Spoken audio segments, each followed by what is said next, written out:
Saludos y bienvenidos a este tercer curso del tercer video de este curso introductorio de prevención de lavado de activos y financiamiento del terrorismo. Con este curso finalizamos la parte introductoria de lo que es la prevención del lavado de activos, precisamente el financiamiento del terrorismo. Y en este video nos vamos a enfocar precisamente en esta segunda parte, el financiamiento del terrorismo. Entonces, ¿qué es el financiamiento del terrorismo? El financiamiento del terrorismo es el proceso mediante el cual terroristas o personas que apoyan grupos terroristas proveen fondos para las operaciones necesarias a fin de realizar actos terroristas. Estos fondos pueden ir destinados desde la compra de armamento y explosivos hasta el costo de comida y alquiler requerida para mantener ciertas células terroristas alrededor del mundo. Fíjense, importante que está hablando de actos terroristas, lógico. Y es importante entender lo que es el terrorismo y lo que es la amenaza del terrorismo en el mundo, en todas partes del mundo. El terrorismo tiene múltiples definiciones, pero lo podemos definir como el uso del terror para coaccionar a sociedades o gobiernos con fines políticos.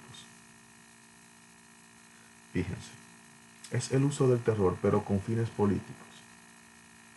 No es el uso del terror de una persona, algún enfermo mental que decida hacer bombas y ponerlas en centros comerciales, o de una persona que esté en contra de, de un competidor y decida secuestrarlo para eliminar la competencia. No, el terrorismo tiene que tener un fin político. Y eso es lo que lo distingue de los otros tipos de terror así a gran escala, de crímenes a gran escala. ¿Y por qué yo hago hincapié en eso? Primero, por la importancia que tiene el entender el terrorismo. Y segundo, por el hecho de que si bien el terrorismo, cuando uno piensa en la palabra terrorismo, lo primero que le llega a la mente es el terrorismo islámico, los terroristas del Medio Oriente con su cara cubierta, eh, ISIS, por ejemplo. Aquí vemos una foto de lo que del grupo ISIS, de lo que solía ser el Estado Islámico, que gracias a Dios ha sido reducido casi en su totalidad últimamente. Al Qaeda y aquí el grupo Boko Haram, que opera en Nigeria. Pero esos no son los únicos grupos terroristas que existen. Sí, puede considerarse que los más peligrosos, pero no son los únicos. Aquí, por ejemplo, vemos estos grupos. Aquí el grupo separatista vasco, la ETA, que en el, en el 2011 hizo un cese a la terrorista, a la armada, y ha ido entregando armamento y explosivos. Creo que la semana pasada salió un artículo en el periódico El País de España, donde la ETA entregaba al gobierno alrededor de 120 armas de fuego y alrededor de 1000 libras de explosivos. Pero es un ejemplo de que el terrorismo no solamente ocurre a nivel islámico. Aquí, por ejemplo, este es un grupo conocido como las Células de Fuego, un grupo terrorista de Grecia. Aquí este grupo, aquí que vemos aquí en la parte derecha de la pantalla, es un grupo muy interesante. Es un grupo que se llama SIRA. SIRA es este grupo opera en Irlanda y es la continuación del IRA, del IRA, Irish Republican Army, que era también un grupo terrorista que operaba en Irlanda con fines de sacar la influencia de Inglaterra y unificar el norte y el sur de Irlanda a través, ¿verdad?, de acciones terroristas. El grupo cesó sus operaciones, pero ha surgido grupos que continúan esa acción, como el CIRA, CIRA. Pero vámonos a América, algo aquí más cerca, el grupo guerrillero del Ejército de la Liberación Nacional en Colombia y el grupo Sendero Luminoso en Perú. Si bien este grupo aquí se ha reducido bastante en los últimos años, es un grupo que sigue operando en la selva de Perú. Han habido denuncias de que esclavizan a los campesinos, las convierten a las campesinas en esclavas sexuales. Y bueno, y siguen operando, y lo sorprendente es que están en América. Y no solamente eso, sino, bueno, el hecho de que los bancos venezolanos, el régimen venezolano, los bancos no vamos a involucrar al sector privado de lleno. Pero desde el presidente Hugo Chávez ha habido varios informes que han colaborado con grupos terroristas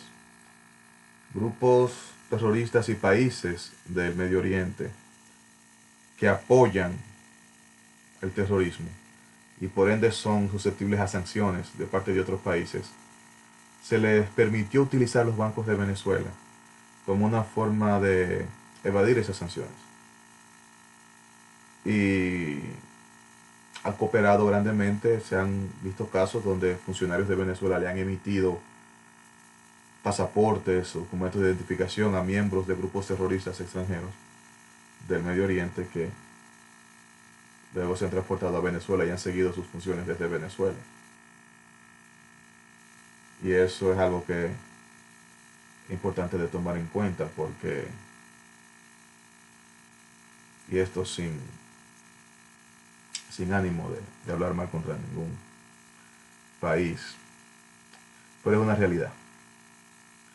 Entonces, antes de seguir hablando del financiamiento del terrorismo, los terroristas financian sus obras utilizando muchas de los métodos que hemos visto anteriormente.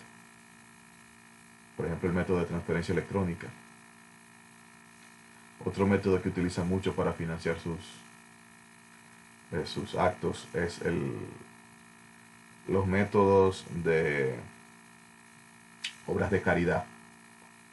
Algo muy interesante, porque fíjense que muchos países donde se necesita ayuda, donde se necesita obra de caridad, son países que tienen poco control de sus ingresos. Entonces, no sorprendería que en la República Dominicana, por ejemplo, exista una fundación para ayudar tal o cual país del Medio Oriente, ayudar a los niños, ayudar a las mujeres oprimidas. Pues vamos a crear sociedades, casas de mujeres que en el Medio Oriente no tengan que vivir bajo el abuso de sus esposos.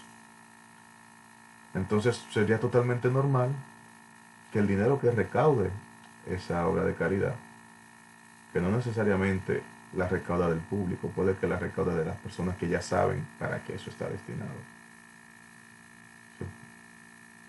se deposita en esa cuenta. La cuenta va dirigida al Medio Oriente. El banco no se encuentra nada raro, porque la cuenta era precisamente para una obra de caridad dentro de un país particular. Pero ya quienes las están esperando son grupos terroristas. Entonces, a veces grupos terroristas con una compañía fachada de caridad, para fines de que si el banco aquí quiere verificar hacia dónde va ese dinero, hacia qué cuenta va ese dinero. Entonces, resulta a veces más complicado verificarlo. Otra cosa que hace complicado verificar el financiamiento al terrorismo es precisamente que, como vimos en una positiva anterior, mucho del dinero que se utiliza, que se transfiere, que se utiliza para transferencia, es para mantenimiento de casa, de comida, de ropa de los terroristas que están en un país en particular. ¿Qué quiere decir esto? que las transferencias electrónicas no necesariamente tienen que ser de un gran monto. Cuando hablamos de lavado de activos, cuando se dice lavar activos, por lo general se utilizan montos grandes. Montos para comprar casa, montos para transferir grandes montos fuera del país. Y estos montos grandes, por lo general, hay un sistema que desde que una transferencia me hace por encima de X monto, me genera una alarma, me genera una alerta. Pero con el financiamiento del terrorismo esto no siempre es así. Eh, a veces montos para pagar alquiler, comprar comida por ese mes. Esto no genera ningún tipo de sospecha. Bien. Entonces, vamos a hablar de un caso creo que el ataque terrorista más famoso de los últimos tiempos, del siglo XXI, que fue precisamente el ataque terrorista a las Torres Gemelas del 11 de septiembre del 2001. Pero desde el punto de vista del financiamiento. Fíjense, los secuestradores del 11 de septiembre utilizaron instituciones financieras dentro y fuera de los Estados Unidos para mantener, movilizar y extraer su dinero. Depositaron dinero en cuentas en Estados Unidos, principalmente mediante transferencias bancarias y depósitos en efectivo o de cheques de viajeros comprados en el exterior. Fíjense aquí otra vez vemos las transferencias bancarias. Mediante la reconstrucción de la información financiera disponible, se reconstruyó cómo era que ellos operaban. Fueron 19 secuestradores y abrieron 24 cuentas en 4 bancos diferentes. Las cuentas fueron abiertas con dinero en efectivo, equivalentes de dinero en efectivo, con una suma promedio de entre $3,000 y $5,000. Fíjense nuevamente cómo se habla de montos pequeños, montos por debajo de los $10,000, que son los que tienden a generar la alerta. La identificación utilizada para abrir las cuentas fueron visas emitidas a través de gobiernos extranjeros. Los domicilios utilizados por lo general no eran permanentes, sino que utilizaban apartados de correo y eran cambiados con frecuencia. Los secuestradores a menudo usaban los mismos domicilios y números telefónicos en las cuentas. Algunas cuentas recibieron o enviaron directamente transferencias bancarias de montos pequeños desde o hacia países extranjeros como los Emiratos Árabes, Arabia Saudita e incluso Alemania.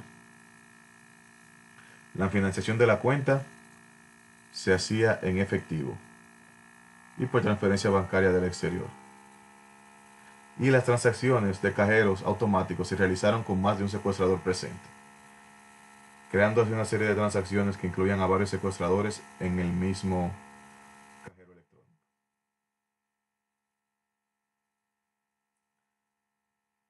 Entonces, fíjense cómo suele ese ataque terrorista generar ciertas alarmas desde el punto de vista del financiamiento del terrorismo. Primero, no, no utilizaban direcciones permanentes, sino apartados de correo. No tenían una forma de documentación más que algo emitido por un gobierno extranjero, visas emitidas por gobiernos extranjeros. Varias personas con cuentas diferentes utilizan el mismo servicio, ponen la misma dirección o ponen el mismo número de teléfono. Todo este tipo de cosas son un poquito extrañas y nos pueden dar un indicio de que el dinero puede que se esté utilizando de una manera. Bueno. Entonces, pero ya vimos terrorismo en el Medio Oriente, financiamiento del terrorismo, vimos de forma más detenida grupos terroristas en toda parte del mundo, vimos cómo el terrorismo incluso en América Latina se utiliza. Pero vamos al caso de la República Dominicana. ¿Qué ha ocurrido en la República Dominicana? ¿Han habido ataques terroristas en la República Dominicana? ¿Ha habido grupos terroristas en la República Dominicana? Sí. La República Dominicana no está exenta de ataques terroristas ni de grupos terroristas. Aquí, por ejemplo, en esta foto podemos ver al señor Frank Kelly Holguín, que fue el autor del atentado en el metro de Santo Domingo en el año 2014, en el 27 de octubre. Él intentó inmolarse dentro de uno de los vagones de la línea 2 del metro de Santo Domingo. Si bien el hecho fue calificado inicialmente como un incendio provocado, las autoridades judiciales dominicanas reclasificaron el hecho 2 días después como un acto terrorista. El acto se perpetró a las 8:30 de la mañana cerca de la estación Ramón Cáceres y la estación Mauricio Valls de la línea 2, ubicadas debajo de la avenida Quinto Centenario. El perpetrador prendió fuego a su mochila, que contenía en su interior material inflamable, ocasionando quemaduras a 7 personas, 2 de ellas de gravedad, y más de una decena de heridos indirectos por daños colaterales. El 8 de marzo del 2016, Holguín fue sentenciado a 35 años de prisión por violar la ley 267-08, convirtiéndose en el primer dominicano en ser condenado por terrorismo. Importante, ¿puede considerarse el primer dominicano que comete un acto terrorista en la República Dominicana? Yo podría decir que no. La República Dominicana, especialmente a la segunda, mediados del siglo XX, mediados del siglo pasado, se vio involucrada en varios grupos terroristas, eh, grupos universitarios, muchos grupos de izquierda, que precisamente utilizaban el terror, el secuestro, los atracos, con fines políticos. Que hubieron muchas personas serias, muchos ideólogos, que veían esto como una forma de crear un país mejor. Sí, eso es cierto. Que no lo veían de una forma de terrorismo, sino como un medio necesario para la creación de una mejor sociedad más equitativa, es cierto. Que hubieron muchos que se aprovecharon de esta corriente para cometer fechorías, también es cierto. Pero otro atentado terrorista, incluso más reciente, que me interesa que comentemos, es precisamente el atentado a las redes eléctricas que hubo en la República Dominicana en los últimos años. Miren aquí un artículo de la revista del periódico digital Acento. Este artículo fue publicado aquí la fecha, creo que dice el 28 de octubre del 2014. So, no vamos a leer el artículo entero, pero vemos como si leemos dice, de acuerdo con la noticia del Listín Diario publicada en el 2012 bajo la firma Jairon Severino, entre 2011 y abril de ese año se reportaron por lo menos 11 ataques a torres de transición y subestaciones y a una generadora electricidad. 11 ataques a torres de transmisión. 11 ataques a torres de transmisión. Fíjense. En diciembre del 2011 las autoridades denunciaron el desplome de una torre. 2 meses antes, en octubre de ese año, se informó que fue tumbada una de las torres de la autopista. En 2011 se divulgó que un grupo de desapresivos robaron los tornillos a 3 torres de la línea de Janabacoa. Un mes después se denunciaba un espectacular ataque con bombas molotov y disparos con armas de alto calibre contra la generadora de gas natural por un presunto grupo subversivo Resistencia Popular Duartiana. Entonces, fíjense que esto empieza a ocurrir en el 2011, entre 2011 y 2012. Luego, 2 años después, sucede un ataque terrorista que las autoridades califican como terrorista en la línea del metro. ¿Qué quiere decir eso? Quiere decir que la República Dominicana, en una menor escala, claro está, pero la República Dominicana no está exenta del terrorismo. Y es algo presente, es algo vivo dentro de la sociedad dominicana. Algo que se le debe dar importancia.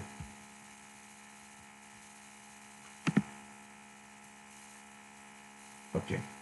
Dicho eso, con eso vamos a pasar a una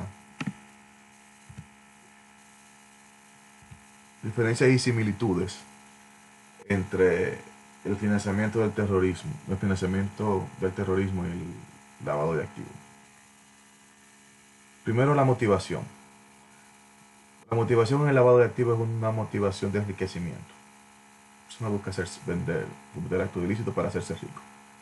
Cuando en el terrorismo es un asunto ideológico. Los fondos en el lavado de activos vienen desde dentro de la organización. La misma organización comete las fechorías y luego se encarga de lavarlo. Sin embargo, la fuente de los fondos en el acto del terror, en los financiamientos del terrorismo, puede venir desde adentro de la organización, pero viene también desde aliados y benefactores, personas que están de acuerdo con la causa.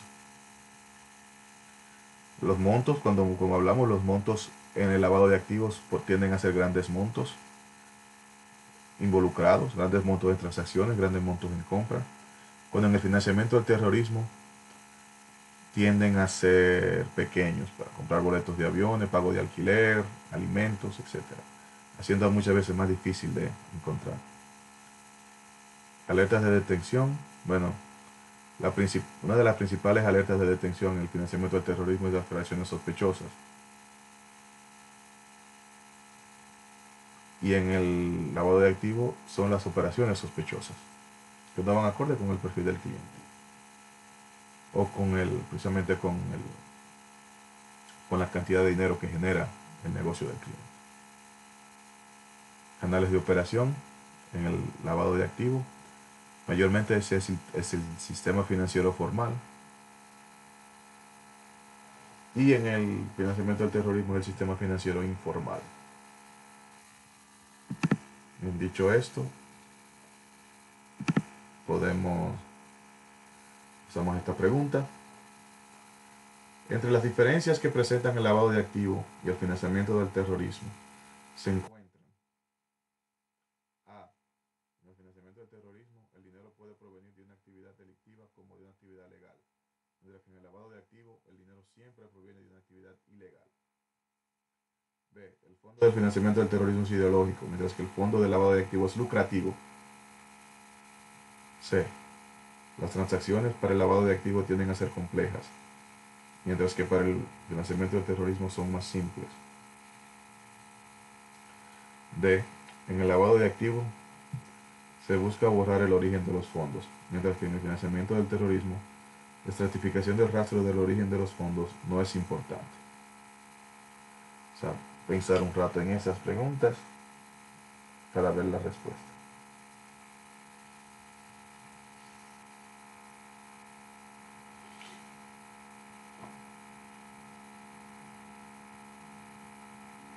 Bien, entonces la respuesta, como hemos venido aquí durante el video, son todas las anteriores. Todas estas son diferencias entre la prevención de lavado de activos y el financiamiento del terrorismo. Que si bien tienen muchas similitudes, es importante también darse cuenta en qué se diferencian. Excelente. Dicho esto, hemos llegado a la conclusión de este tercer video. Les agradezco su atención. Como dije anteriormente, estos son videos introductorios y con fines para dar un conocimiento básico al estudiante de lo que es la prevención del lavado de activos y financiamiento del terrorismo. Para aquellos estudiantes y profesionales que deseen profundizar más en el tema, la UAFAN estará ofreciendo un curso más detallado sobre el tema con varios módulos no solamente interesantes, pero también de inmediata aplicación. Módulos como cómo preparar un manual de prevención de lavado de activos en mi empresa, cómo prepararme para una auditoría, cuáles son mis derechos frente al auditor, módulos también novedosos como cibercrimen, Bitcoin, ciberseguridad, lavado de activos a través del comercio. Es un curso muy completo, muy interesante, con un personal muy bueno. Para aquellos que se interesen en tomarlo, la UAFAN lo estará anunciando próximamente. Y bueno, espero verlos allá. Mi nombre es Oscar Lara. Eh, para mí ha sido un placer compartir con ustedes. Y hasta entonces.